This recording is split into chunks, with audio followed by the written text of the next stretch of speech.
स्वराज्य संवाद न्यूज, जनतेच्या हक्काचं व्यासपीठ. त्या कुटुंबावर आली.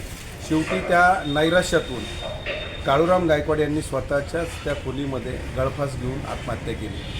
आणि मग माझं असं म्हणणं आहे की एका गरीब सफाई कामगारावर अशा पद्धतीनं चुकीच्या पद्धतीनं कारवाई केल्यामुळं त्या कुटुंबावर उपासमारीची वेळ आली आणि तो कुटुंबातला कर्ता व्यक्ती काळूराम गायकवाड याला आत्महत्या करून आपलं जीवन संपवावं लागलं.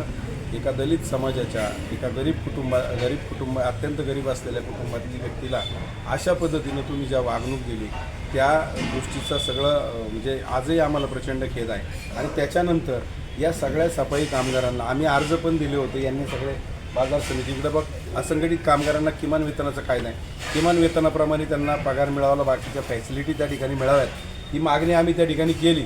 परंतु यांच्या अर्जाला सुद्धा केराची टोपली बाजार समितीने त्या ठिकाणी दाखवली.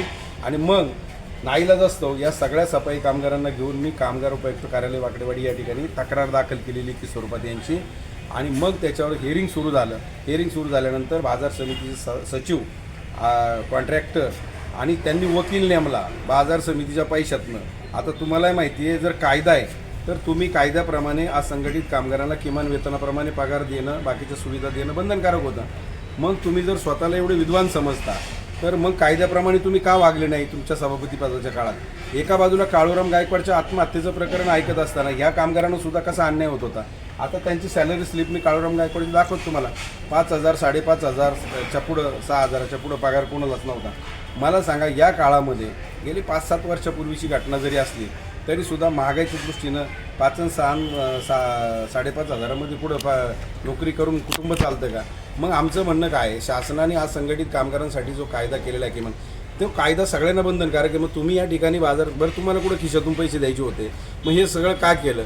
मग या लोकांना मी त्या ठिकाणी जवळपास 1-1.5 वर्ष माझ्या स्वतःच्या गाडीतनं घेऊन जाऊन या लोकांना त्या ठिकाणी न्याय मिळवून दिला आहे. आणि तेव्हापासून कुठंतरी आज यांना पगार काहीतरी 11,000च्या आसपास त्या ठिकाणी मिळतो. 10,000 कटिंग वगैरे होत असेल काही गोष्टी. परंतु तरीसुद्धा आजही मला ही शंका आहे की दरवर्षी किमान वेतन त्या ठिकाणी वाढतं महागाई निर्देशांकानुसार. परंतु अजूनही त्याच्यामध्ये काहीतरी गडबड आम्हाला दिसते. मी निलेश स्वामींशी बोलणार आहे की जर तुम्ही त्याप्रमाणे वागले नाही तर त्यावेळेच्या आयुक्तांनी देखील सांगितलं होतं का ज्याचं लेबर कॉन्ट्रॅक्ट आहे तुझं लायसन्स सस्पेंड केलं जाईल. आणि बाजार समिती जर अशा पद्धतीने कायद्याचं उल्लंघन करत असेल तर मेन रिस्पॉन्सिबिलिटी जबाबदारी ही बाजार समितीचे विद्यमान संचालक मंडळ आणि मेन म्हणजे सभापती यांची असते. कॉन्ट्रॅक्ट जरी असलं लेबर तरी ती जबाबदारी तुमची आहे. म्हणून बाजार समिती आम्ही सील करू अशा पद्धतीने हे केलं. 6 महिन्याचा डिफरन्स फरक म्हणून जवळपास 1,16,000 ते 17,000 रुपये ह्या लोकांना मिळाला हे विचारा त्यांना.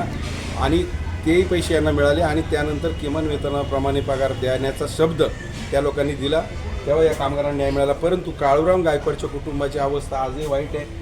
आता हे कुसुमताई सांगतील त्याच्या कुटुंबाची अवस्था अजून काय आहे. काय परिस्थिती कुटुंबाची? मुंबईला येतात आता त्यांना म्हणजे काम नाही काय नाही. ती आज आजोबा म्हणजे आजी आजोबा त्या मुलांना सांभाळते.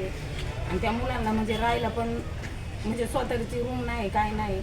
आणि माझी एकच इच्छा आहे का ज्यावेळेस देवदत्त निकमनी जो आरोप केला का तुम्ही इतर टायमाला भाषणं देत आहे मग त्यावेळेस तुम्ही कळकळून चौकशी करायची होती ना. खोट्यात तोंडावरती याच्या समोर असं आम्ही बाजूला असताना देवदत्त निकम म्हणे तू चोर आहे तू इथून पहिला जा. आणि त्याच रात्री त्यांनी जाऊन फाशी घेतली.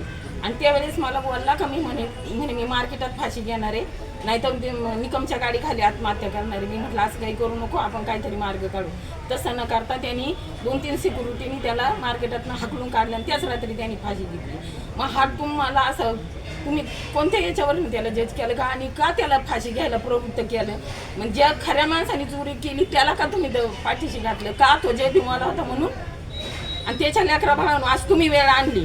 मग आता त्याच्या परिवाराची यांनी सोय लावायची. सचिन बोराडे आणि देवदत्त निकम नसन तर मी आता सफाई कामगारांना नाही तर पालकमंत्र्यांना मी याच्या माध्यमातून सांगते गरीबाला जर न्याय मिळत नसेल तर काय फायदा नाही. ह्या कृषी उत्पन्न बाजार समितीमध्ये नुसता मनमानी कायदा चाललेला आहे. आता त्याच्यानंतर ना आता हे स्वामी थोरात आले ते तर आम्हाला बोलायला देत नाही. सफाई कामगारांना काय हवं नको ते फक्त त्यांच्याकडनं आम्हाला त्रासच होतो या लोकांकडनं. आम्हाला पगार किती 12-12,500 रुपये कटिंग होऊन पगार म्हणजे होतो.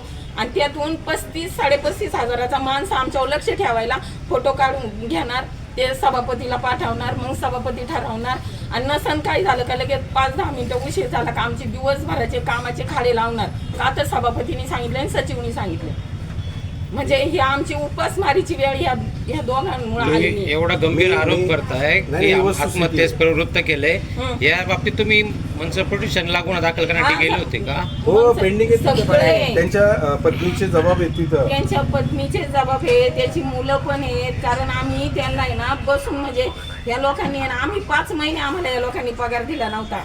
आम्ही घेत पण नव्हतो. कॉन्ट्रॅक्ट मध्ये पण आता जे वेतन जे यांना मिळतंय त्याच्यामध्ये जर काही गफलत करत असेल बाजार समिती, तर त्या संदर्भात मी निलेश स्वामी थोरात सभापती यांच्याशी बोलणार आहे. मी त्याही वेळेला सांगितलं होतं, जर किमान वेतनाचं दरवर्षी शासन राज्य सरकार किमान वेतन जाहीर करतं, त्याप्रमाणे जर आत्ताची सभापती निलेश स्वामी यांची जबाबदारी आहे, त्यांनी त्यांना पगार दिला पाहिजे. आणि जर आत्ताचे सभापती जर त्यांच्यावर अशा पद्धतीने अन्याय करणार असतील, ती मोळसे पाटील साहेबांशी पण बोलणार आहे. आणि जर साहेबांनी ऐकलं नाही, मग मात्र परत एकदा कामगार उपायुक्त कार्यालयामध्ये मी जाणार आहे. कारण या कामगारांची फरफट मात्र अजून काही थांबत नाही. परंतु इथून पाठीमागच्या काळामध्ये, त्यातल्या त्यात पाठीमागच्या काळामध्ये जो काही अन्याय यांच्या बाबतीत झाला त्याची सगळी कथा त्यांनी या ठिकाणी सांगितलेली आहे. आमचं म्हणणं आहे की या समाजामध्ये प्रत्येक नागरिकाला सन्मानाने जगण्याचा अधिकार आहे आणि कायद्यानं जगण्याचा अधिकार आहे. आणि केवळ दलित समाजाचे कामगार आहेत म्हणून तुम्ही जर अशा पद्धतीने त्यांना वागणूक देणार असाल तर स्वाभिमानी शेतकरी संघटना गप्प बसणार नाही. कारण गोरगरिबांच्या पाठीमागे शेतकऱ्यांबरोबर उभं राहण्याचं काम आम्ही केलेलं आहे. परवाचंही उदाहरण आपल्याला माहिती आहे, रांजणीच्या त्या महिलेला सुद्धा SP साहेबांकडे मी घेऊन गेलेलो आहे. तिचा 17 वर्षाचा मुलगा बेपत्ता आहे. त्या महिलेला मी स्वतः घेऊन गेलो आहे. कालही तिचा मला फोन आला होता. मी तिला सांगितले एक 4-7 दिवस जाऊ दे, आपण पुन्हा मनसर पोलिसांना विचारू आणि SP साहेबांना पण विचारू की याच्यावर तुमचं काय पुढं तपास झाला. ही घटना अतिशय दुर्दैवी आहे. एवढ्या दिवसानंतर तुम्ही या विषयावर बोलताय, याचा बोलविता धनी दुसरं कोणी आहे? नाही. याच्या आधी मी सुद्धा त्याला त्याच्या कुटुंबाला अक्षरशः 1-1.5 वर्ष आम्ही म्हणजे थोडं करून त्या मुलांच्या शिक्षणाला याला त्याला पैसा पुरवला. अक्षरशः ते मी सांगते ना, मार्केटमध्ये भीक मागून आम्ही त्याच्या अंत्यविधी केला. एवढ्या वर्षानंतर या विषयाची तुम्ही उकल करता? नाही केलेलं पण याच्या आधी सुद्धा याच्या बातम्या झाल्यात, सगळं झालंय. हे सगळ्या मार्केट कमिटीमध्ये सगळ्यांना माहिती आहे. ह्या लोकांना न्याय देण्यासाठी यांची त्यावेळेचे संचालक सुद्धा तुम्हाला सांगतील मी काय केलं ते. आणि अजून यांनी पण या साहेबांनी म्हणजे आम्हाला यांच्याकडे गेलो, यांनी आम्हाला तिथपर्यंत पोहोचवलं. यांनी म्हणजे काही मदत लागेल ती यांच्याकडनंच भेटली. आणि आताच्या मध्ये म्हणजे गप्प बसण्याचं कारण प्रत्येक वेळेस आहे ना, म्हणजे तुम्ही लगेच म्हणणार प्रभाकर बांगरकर बायका हे जातात यांना म्हणजे यांची लगेच नाही हे आमच्या दहशत दादागिरी का? हा. आणि सचिवाची सगळ्यात जास्त आणि 2 नंबर सभापती. कारण सचिव सांगणार ते सभापती ऐकणार. सभापती कोण सध्याचे? आता त्यावेळेस देवदत्त निकम होते. आता त्यावेळेस म्हणजे माझं एकच म्हणणं आहे, तुम्ही विचारले ते बरोबर आहे. कारण ह्या लोकांनी त्यावेळेस पोलीस स्टेशन सुद्धा दाबलं. कारण जो कॉन्ट्रॅक्टदार आहे त्याला 3 महिने ना जबाब द्यायला पोलीस स्टेशनला पाठवलं. धनंजय शिंदे अवसरीचा आहे. आणि ह्या लोकांनी त्याला पटकन तो गेला नाही आणि त्यांनी जबाब दिला नाही का यांनी चोरी काय केली. माझं एकच म्हणणं आहे, चोरीपर्यंत ह्या लोकांनी त्यावेळेस पोहोचवायचं होतं. आणि त्यावेळेस आहे ना म्हणजे आम्हाला हाकलून काढले सचिवांनी. तुम्ही गेले साधी गोष्ट आहे. चोरी जर केली असेल रिसर पोलीस स्टेशनला कंप्लेंट द्या, पोलीस इन्क्वायरी करतील आणि ते निष्पन्न झालं तर तुम्ही जरूर त्याच्यावर कारवाई करा. पोलीसही कारवाई करतील आणि तुम्ही कामावून काढून टाका.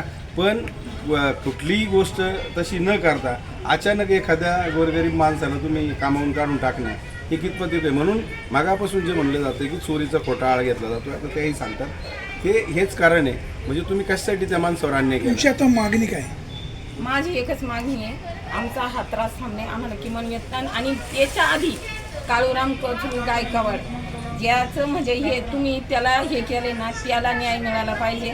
कमीत कमी त्याच्या मुलांना आणि बायकोला. त्याचा मुलगा आता 18 वर्षाचा आहे, त्याला कामाला तरी घ्यावं, रोजीरोटी द्यावी. तुम्ही काय दिलंय त्याला? काहीच नाही दिलंय. आणि ह्या दोघांनी आहे ना म्हणजे जबरदस्त मला त्या तुम्ही म्हणताय ना का तुम्ही आत्तापर्यंत गप्प बसले.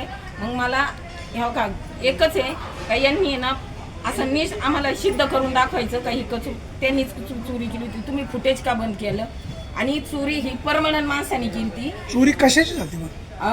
म्हणजे ते लोखंड चोरलं होतं. 60 ते 70 किलोचा चायनल होता. आणि तो मग तिथे म्हणजे कॅमेरे नाहीत का मार्केट कमिटी? आहे कॅमेरे, त्या दिवशी बंद केले होते कॅमेरे.